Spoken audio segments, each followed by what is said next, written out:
Hello बच्चों, chemistry class में आपका स्वागत है और मैं हूं आपका केमिस्ट्री टीचर सतीश श्रीवास्तव। आज मैं आपके लिए जो टॉपिक स्टार्ट कर रहा हूं और वो क्या है, types of colloids on the basis of types of particles of dispersed phase.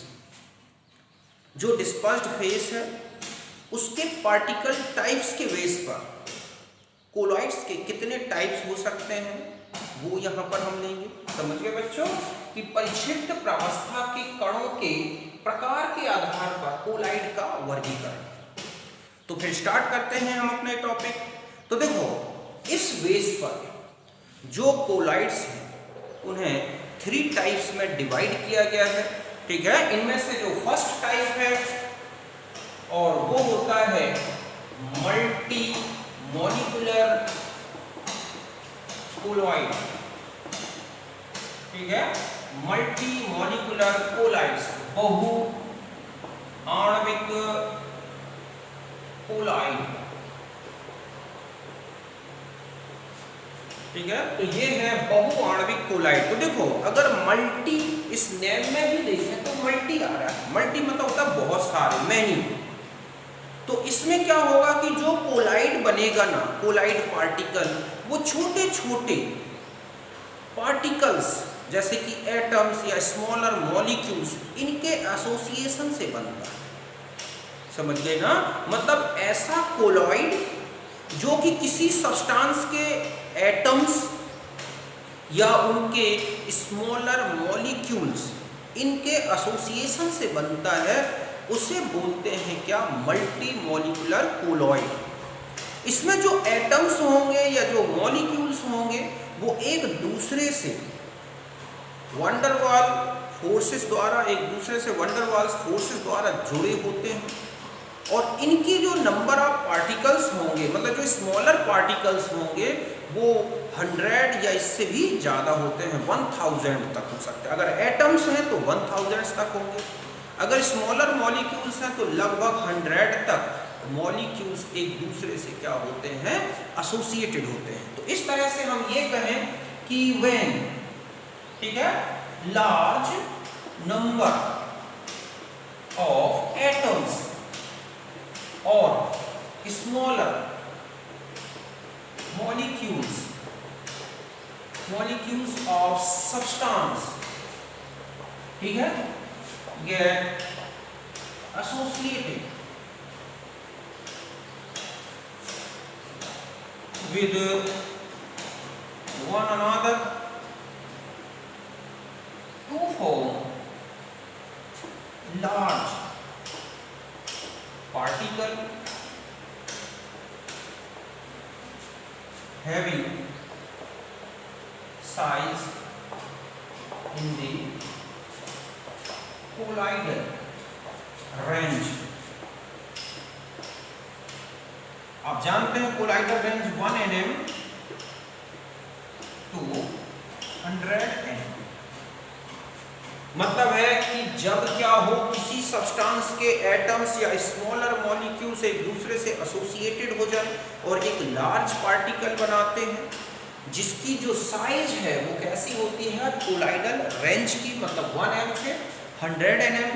तो दिस, ठीक है, large particle is called multi molecular colloid. समझ गए ना? ये क्या कहलाएगा? Multi molecular colloid. In this particle consist of 100 to 1000 small particles। समझ गए बच्चों? ये जो लार्ज पार्टिकल बनेगा ना, जो कहें कि मल्टी मॉलिक्यूलर कोलॉइड जो बना है, उसमें 100 से लेके और 1000 तक स्मॉल पार्टिकल्स हो सकते हैं। अगर उसमें एटम्स हैं तो वो तो 1000 तक हो सकते हैं। अगर स्मॉलर मॉलिक्यूल है तो 100 से इनके बीच में आएंगे। तो इन दिस पार्टिकल, ठीक है, कंसिस्ट ऑफ इतने स्मॉल पार्टिकल्स। मतलब हम इस तरह से कहें कि ये छोटे छोटे से एटम्स हैं, समझ गए ना, इनका क्या चला, एसोसिएशन। तो ये इस तरह से एक लार्ज पार्टिकल बन गया। तो ये क्या है हमारा यहाँ पर, मल्टी मॉलिक्यूलर कोलॉइड। ये जो पार्टिकल बनता है ना, ये बता दूं कि जो मल्टी मॉलिक्यूलर कोलॉइड होते हैं, ठीक है, ये कैसे होते हैं, हाइड्रोफोबिक इन नेचर। इनके जो एग्जाम्पल, हाइड्रोफोबिक इन नेचर का मतलब है बहुत आसानी से इस तरह का कोलाइड नहीं बनता, इसके लिए बहुत ही स्पेसिफिक मेथड्स यूज होंगे, हम आगे पढ़ेंगे। इनमें जो आते हैं जैसे कि मेटल पॉलिश है, ठीक है, मेटल ऑक्साइड्स है, मेटल सल्फाइड है, ठीक है, मेटल हाइड्रोक्साइड है, इसके अलावा सल्फर हो गया, और कार्बन का हो गया, जो इंक बनती है कार्बन इंक। तो इस तरह के कोलाइड्स आएंगे। यहां तक बात समझ गए बच्चों कि जब क्या हो कि किसी सब्सटेंस के एटम्स या स्मॉलर मॉलिक्यूल एक दूसरे के साथ एसोसिएटेड हो जाए, जुड़ जाए, इकट्ठा हो जाए और एक क्लस्टर टाइप का बनाते हैं, मतलब एक लार्ज पार्टिकल बनाते हैं, तो जिसकी साइज कोलाइडल रेंज की हो, अर्थात 1 nm से 100 nm, तो इस लार्ज पार्टिकल को ही क्या बोला गया है, मल्टी मॉलिक्यूलर कोलाइड। इसमें 100 से लेके 1000 तक स्मॉल पार्टिकल्स हो सकते हैं, ठीक है। इस तरह से समझ सकते हैं कि ये है हमारी डिस्पर्स्ड फेज, ठीक है, जो फेज फॉर्मिंग सब्सटेंस, मतलब जो डिस्पर्स्ड फेज बनाता है वो है जब इनमें एसोसिएशन हुआ, पार्टिकल एसोसिएशन, ठीक है। तो ये बन गया एक लार्ज पार्टिकल मल्टी, जिसे हम क्या बोलेंगे, मल्टी मॉलिक्यूलर कोलाइड। वो ये कह रहा है कि ये इसकी साइज 1 nm से लेके और कितने तक की होनी चाहिए, 100 nm की, जो कि किसकी होती है, एक कोलाइडल पार्टिकल की साइज। तो इस तरह के कोलाइड को बोलते हैं हम क्या, मल्टी मॉलिक्यूलर कोलाइड। तो समझ गए होंगे बच्चों। देखो मैं इस तरह से लिख दूं एक बार इसको आपको अच्छी तरह से, कि हिंदी में लिख देता हूं आपको कि जब क्या हो, किसी पदार्थ के परमाणु, ठीक है, या छोटे अणु आपस में संगुणित होकर बड़ा अणु बनाते हैं,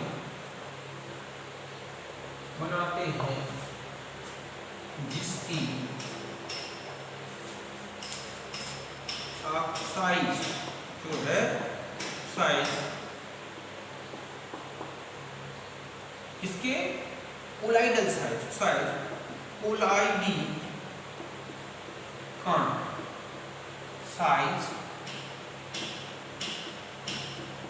की परास कितनी होती है, 1 nm to 100 nm परास की होती है।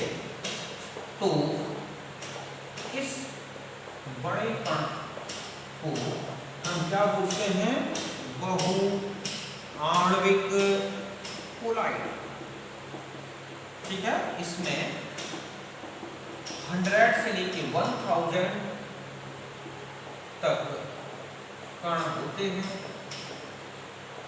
तथा ये जल विरोधी गुण के होते हैं।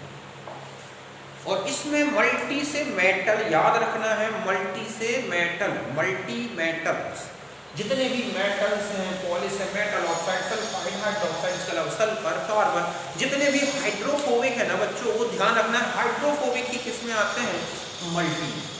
और इस तरह से छोटे छोटे पार्टिकल मिलकर ये बड़ा पार्टिकल बना रहे हैं, तो इस बड़े पार्टिकल को ही हम क्या बोलते हैं, मल्टी मॉलिक्यूलर कोलाइड। तो ये बात तो समझ गए होगा अच्छी तरह से, ठीक है। तो मैं इसको मिटा देता हूं। अब हम आ जाते हैं सेकंड टाइप।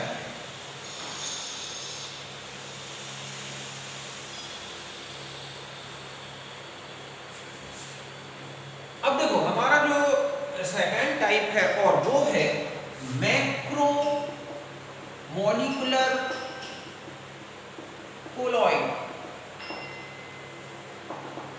ठीक है, बृहद आणविक कोलॉइड।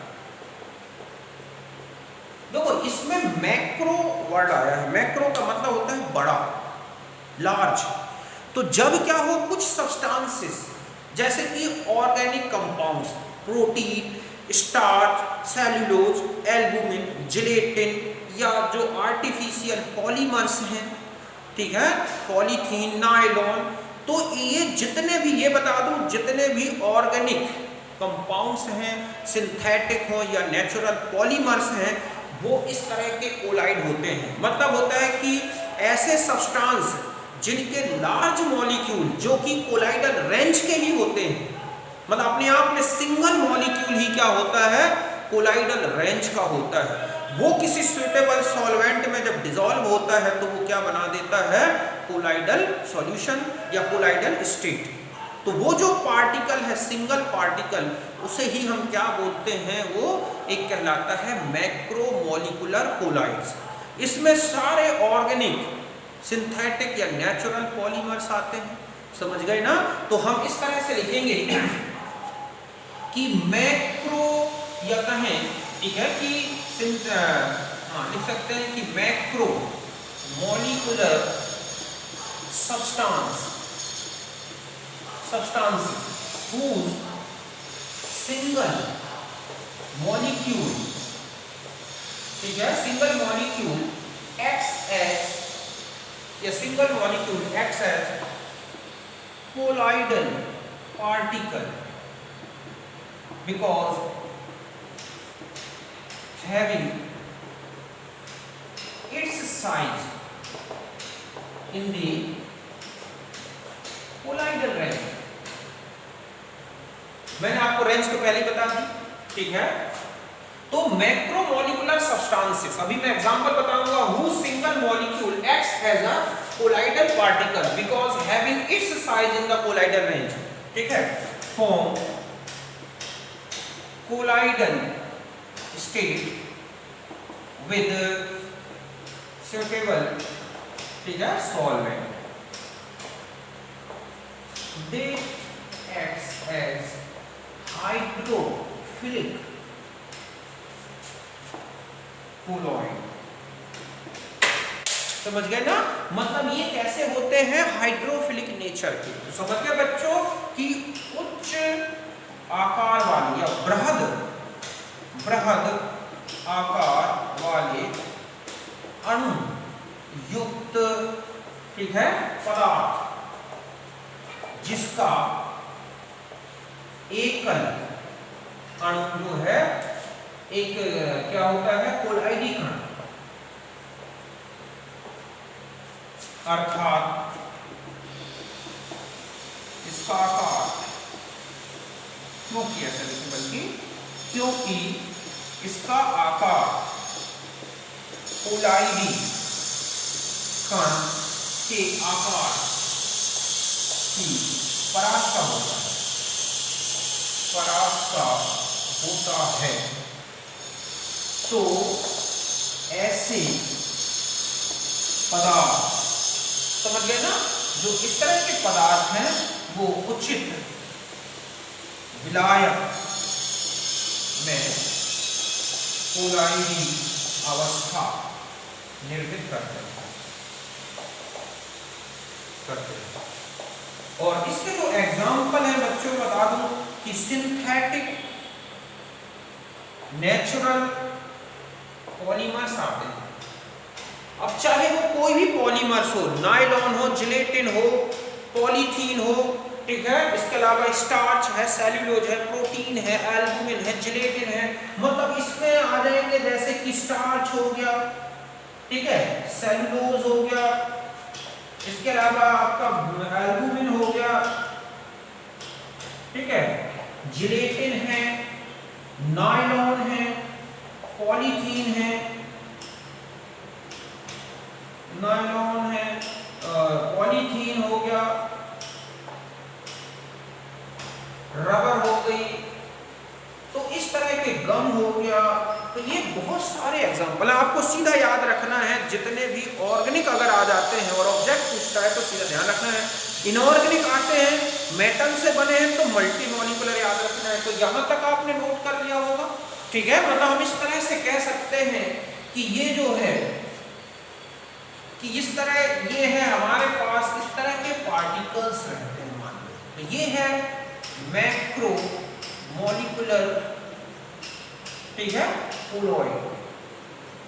अगर आपने यहाँ पर सॉल्वेंट लिया तो इस तरह से ये अपने आप में ही क्या हो जाएंगे, इस तरह से ये अपने आप में ये क्या है, कोलॉइडल पार्टिकल।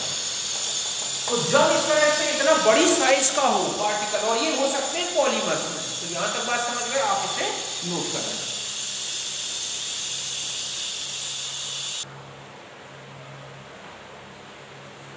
अब देखो बच्चों, एक नेक्स्ट है एसोसिएटेड कोलाइड्स। तो क्या होता है कि जो सम सब्सटेंस होते हैं, सम सब्सटेंस एक्ट्स एज, ठीक है, इलेक्ट्रोलाइट एट लो कंसंट्रेशन, ठीक है, बट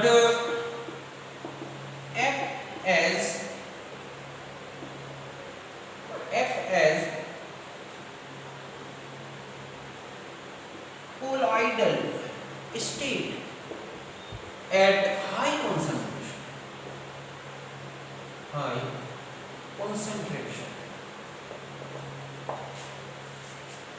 Thus,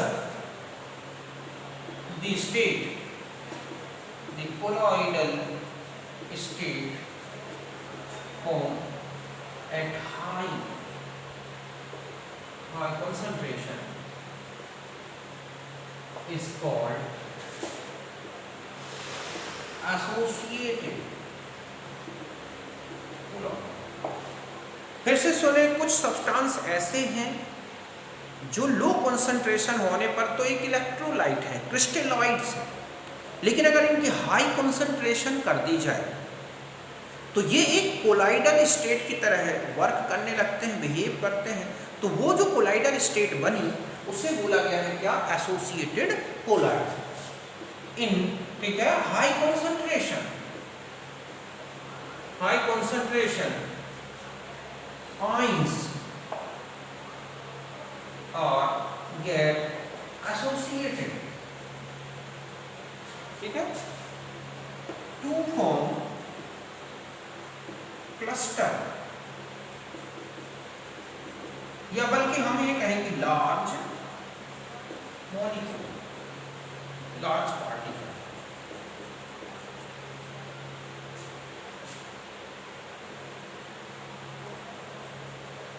इसको बोलते हैं क्लस्टर, ठीक है, टू फॉर्म लार्ज पार्टिकल और क्लस्टर विच कॉल्ड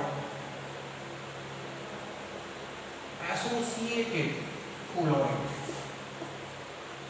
ठीक है, या इसी को एक नाम से और जाना जाता है, मिसेल।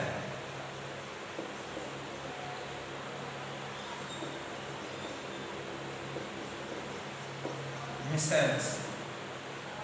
अभी हम इसको अलग से पढ़ेंगे।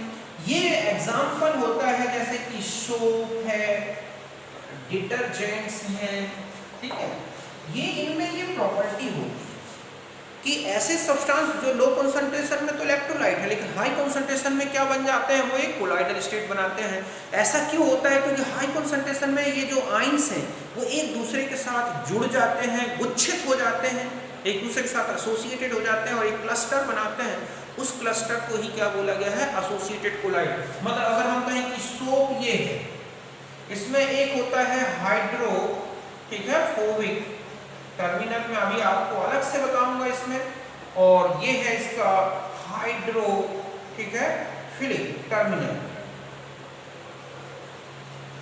तो जब इनको क्या है, इनमें जब एसोसिएशन होता है, ठीक है, तो इस तरह से ये अपनी जो टेल वाला हिस्सा है वो तो अंदर की तरफ ओरिएंटेड करते हैं और इस तरह से क्या बना लेते हैं, तो ये जो बना इसकी बोलेंगे एसोसिएटेड कोलाइड या मिसेल।